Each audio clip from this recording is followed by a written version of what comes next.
प्रणाम और आदरपूर्वक नमन। आप देख रहे हैं विश्व शांति दर्शन के वीडियोस। चैनल के अधीष्ट हैं काशी विश्वनाथ कॉरिडोर को नॉलेज कॉरिडोर का स्वरूप देने वाले विश्वधर्मी प्रोफेसर डॉक्टर विश्वनाथ दा कराड। चर्चा चल रही है विज्ञान और अध्यात्म में समन्वय, संबंध और समानता।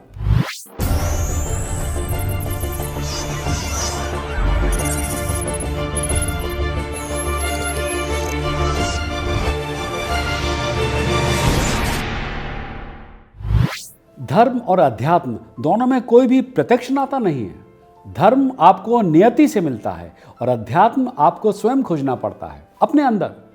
धर्म मंदिर, मस्जिद, तीर्थ स्थानों पर जाने की बात कहता है, परंतु अध्यात्म स्वयं के अंदर परमात्मा को खोजने की बात कहता है। आत्मा में ही परमात्मा है। पिछली बार अध्यात्म और धर्म के बीच क्या संबंध है, इस पर थोड़ा प्रकाश डाला था मैंने और आपको बताया भी था। और एक राजा और एक व्यापारी की कहानी सुनाने वाला था, लेकिन तभी शंख की ध्वनि ने हमारी कहानी में विराम लगा दिया। तो कहानी कुछ यूं थी। एक बार एक राजा के दरबार में एक व्यापारी आया।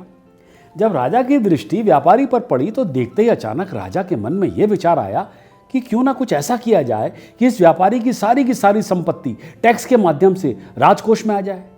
व्यापारी जब तक वहां रहा, राजा के मन में रह रहकर उसकी संपत्ति को हड़प करने का विचार घूमता ही रहा। एक अशुद्ध विचार।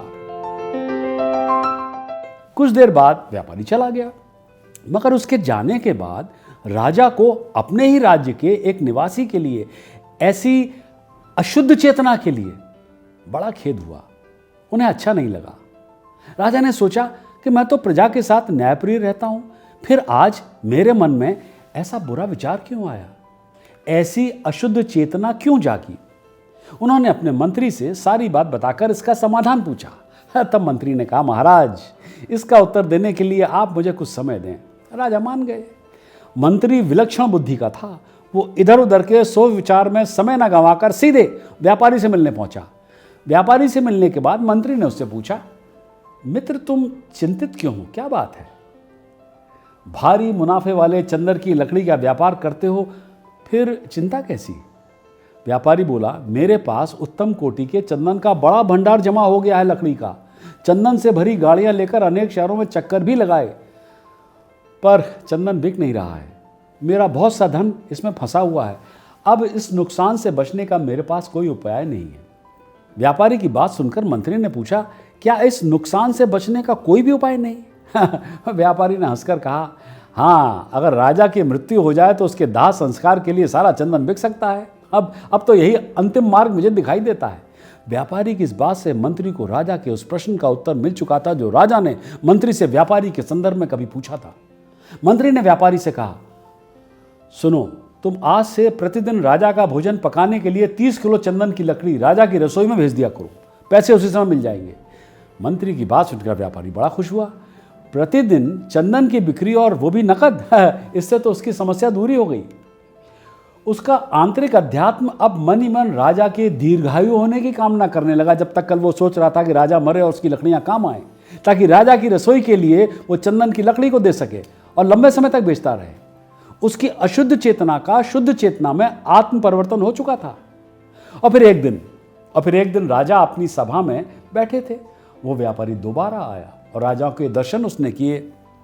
उसे देखकर राजा के मन में विचार आया कि इसका व्यक्तित्व कितना आकर्षक है, ये कितना अच्छा दिखता है, इसे कुछ पुरस्कार स्वरूप अवश्य देना चाहिए। राजा ने मंत्री से कहा, जब ये व्यापारी पहली बार आया था तो उस दिन मेरे मन में कुछ बुरी चेतना जागी थी और मैंने तुमसे प्रश्न भी किया था, और आज इसे देखकर मेरे मन के भाव बदल गए हैं। मेरी सोच में अचानक दूसरी बार उसे देखकर इतना परिवर्तन कैसे हुआ? मंत्री ने उत्तर देते हुए कहा, महाराज, मैं आपके दोनों ही प्रश्नों का उत्तर आज दे रहा हूं। ये जब पहली बार आया था ना, तब ये आपकी मृत्यु की कामना रखता था। अब ये आपके लंबे जीवन की कामना करता है, इसलिए आपके मन में इसके प्रति दूसरी तरह की भावना ने जन्म लिया है। जैसी आध्यात्मिक पवित्र भावना अपनी होती है, वैसा ही प्रतिबिंब दूसरे के मन पर पड़ने लगता है।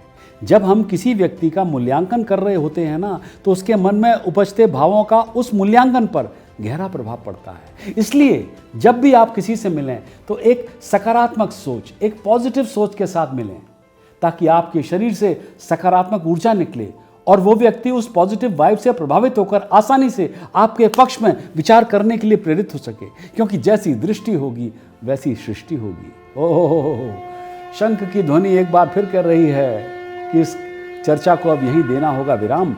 अगली बार जानेंगे कि अध्यात्म स्वयं कितना वैज्ञानिक है और इसलिए अध्यात्म विज्ञान से क्यों आगे निकल जाता है। सब्सक्राइब कीजिए, साझा कीजिए और विश्वास बनाए रखिए विश्व शांति दर्शन में।